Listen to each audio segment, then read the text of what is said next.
வெற்றி வேண்டுமா போட்டு பாரடா எதிர் நீச்சல். சாரதாம் போடா தலைவிதி என்பது பெருங்கூச்சல். எண்ணி துணிந்தால் இங்கு என்ன நடக்காதது, கொஞ்சம் முயன்றால் இங்கு எது கிடைக்காதது. வெற்றி வேண்டுமா போட்டு பாரடா எதிர் நீச்சல்.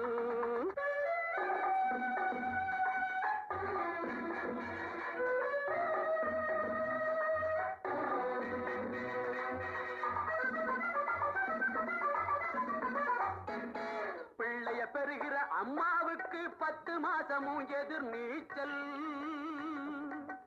பிறக்கிற குழந்தை நடக்கிற வரையில் தரையில் போடுவது எதிர் நீச்சல். பள்ளிக்கு பள்ளி இடத்துக்கு அலையும் அப்பனுக்கு அதுதான் எதிர் நீச்சல். பிள்ளைக்கு எப்படி இடம் கிடைச்சாலும் பரீட்சை வந்தால் எதிர் நீச்சல்.